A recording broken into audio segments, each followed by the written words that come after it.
بہت گھن گرج اور دھماکے ہو رہے ہیں، ان کو میں چھوڑ تو آیا ہوں لیکن پتہ نہیں کیا ہوا ہے۔ تو جب وہ ریڈیو اسٹیشن پہنچا واپس تو اس وقت تک اس کو معلوم ہو چکا تھا کہ جنگ شروع ہو چکی ہے۔ چنانچہ وہ اس کو فوراً واپس بھیجا کہ وہ عادل صاحب کو لے کے آئے، اور تو کوئی جانے کے لیے تیار نہیں تھا، لیکن عاشق نے ہمت کی اور وہ برستے گولوں کے درمیان عادل صاحب کو صحیح و سلامت واپس لے کے آ گیا۔ اس کے ساتھ ہی ریڈیو اسٹیشن پہ ایک بہت افراتفری کا عالم طاری ہو گیا، اور ہر آدمی جو تھا وہ ادھر اپنے کاموں میں مصروف اور یہ سوچ بچار میں کہ اب ہمیں کیا کرنا ہوگا۔ فوری طور پہ اشفاق احمد صاحب، اعجاز حسین بٹالوی صاحب، تجمل حسین صاحب، نصیر انور صاحب، قیوم نظر صاحب اور اس طرح کے اور بہت سے لوگوں کی ایک میٹنگ بلوائی گئی، اور اس میں یہ سوچا گیا کہ اب ہم کو حالات کے ساتھ کیسے نپٹنا ہے۔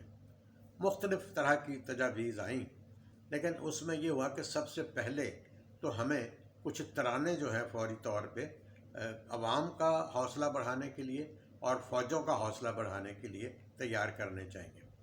چنانچہ میوزک سیکشن جو تھا وہ اس کام پہ جٹ گیا۔ جیسے ہی یہ خبر چلی تو لوگ جو تھے، فنکار جو تھے، انہوں نے بالکل اپنی خدمات پیش کر دیں اور یہ کہا جی ہمیں کسی معاوضے کی، کسی صلے کی کوئی تمنا نہیں ہے، ہم اس وقت پاکستان کی سالمیت کے لیے کام کرنے کے لیے تیار ہیں۔ دوسرے دن جب میں صبح وہاں پہ پہنچا تو دروازے پہ ایک جھمگھٹا سا تھا، تو میں نے پوچھا بھی کیا ہوا؟ جو میں نے دیکھا تو حبیب جالب صاحب کھڑے۔ تو میں نے کہا السلام علیکم، کیا حال ہے جناب؟ کہنے لگے بھائی وعلیکم السلام، کہ آپ کے لوگ مجھے اندر نہیں جانے دیتے۔ ارے میں نے کہا بھی کیوں؟ کہنے لگے جی ان کے پاس کرفیو پاس نہیں ہے، اور ان کو میں نے کہا بھائی چھوڑو میرے ساتھ آئیں جی۔ تو میں لے کہنے کہ دیکھیے وہ 3 چیزیں ہو گئی ہیں، تو میں نے کہا کہ یہ وقت ہے تو میں اس کو ریکارڈ کروا دوں۔ چنانچہ انہوں نے 3 بہترین ترانے، زندہ باد ہے چینو انڈونیشیا ان میں سے ایک تھا، 2 کہ مجھے اس وقت بہت یاد نہیں آ رہے، تو وہ انہوں نے ریکارڈ کروائے۔ اب ریڈیو کا ایک دستور ہے کہ جو بھی آدمی وہاں آتا ہے، کام کرتا ہے، اس کے ایک کانٹریکٹ سائن ہوتا ہے اور اس کو اس کی ادائیگی کی جاتی ہے۔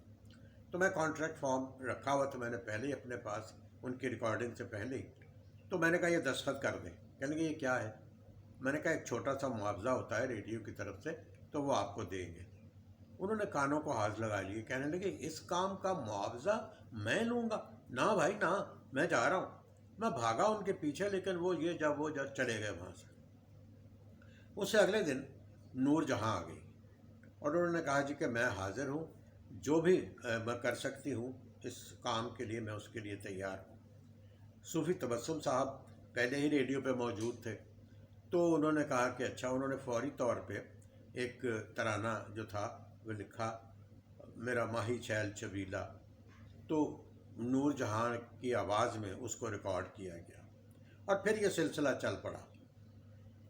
میرا سونا شہر قصور نہیں، پھر میرا جرنیل نہیں کرنیل نہیں، اور پھر وہ جو شعرا آفاق ترانہ تھا، اے پتر ہٹاتے نہیں وکدے، کمال ہو گیا۔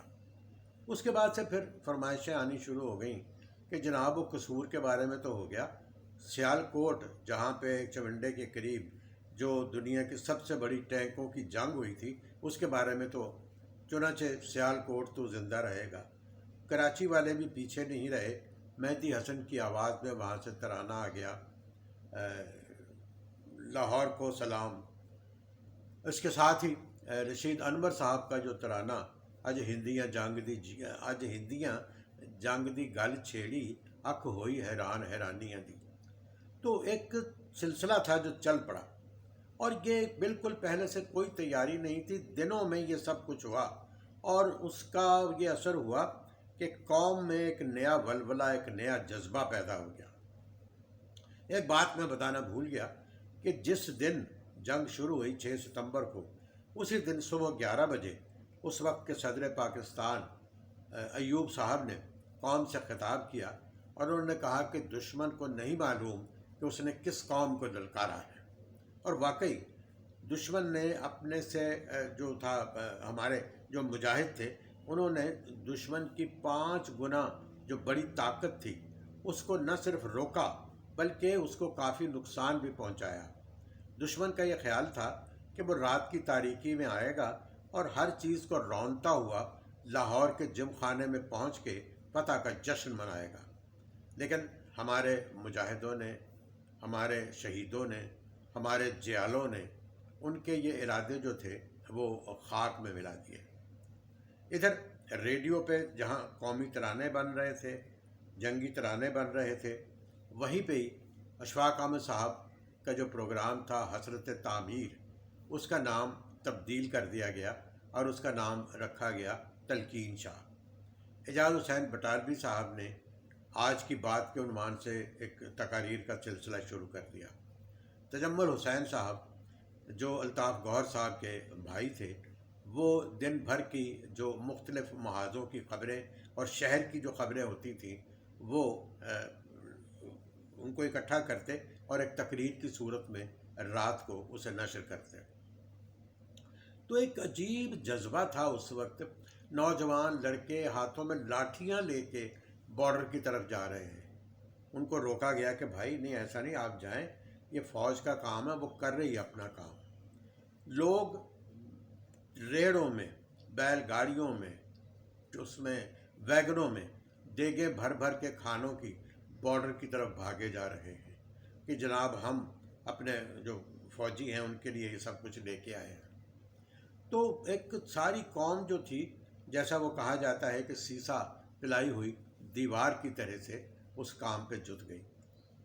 ریڈیو پہ نور جہاں کے ایک نغمے کی تیاری چل رہی تھی کہ اچانک یہ معلوم ہوا جی کہ وہ فضائی حملہ ہو گیا ہے۔ اس کا پہلے سے معلوم ہو جاتا تھا، اور وہ ریڈیو اسٹیشن کا جو لان تھا اس میں خندقیں بھی بنی ہوئی تھیں۔ تو جلدی سے کہا جی کہ چھوڑے سارے کام کو، چلے خندق میں۔ تو نور جہاں کہنے لگی وہ گل سن اڑیا، موت تا جدوں آنی ہے ادوں ہی آنی ہے، پر اے کام بڑا ضروری ہے، اے کر لین دے، کچھ نہیں ہوندا سانوں۔ چنانچہ میڈم نور جہاں جو تھیں وہ جتنے دن بھی آتی رہیں ریڈیو اسٹیشن پہ، جب کبھی فضائی حملہ ہوا انہوں نے اسٹوڈیو نہیں چھوڑا، نہ وہ کسی خندق میں گئیں، بلکہ وہ ایک عجیب جذبے کے تحت وہیں بیٹھی رہتی اور وہ جو ترانے تھے وہ ریکارڈ کرواتی رہتی۔ اسی طرح سے جو دوسرے فنکار تھے، حتیٰ کہ نزاکت علی خان، سلامت علی خان جو کہ کلاسیکل گانے والے تھے، انہوں نے بھی آ کے وہاں پہ نغمے ریکارڈ کروائے۔ پھر جو تھی ملکہ پکھراج وہ آ گئی۔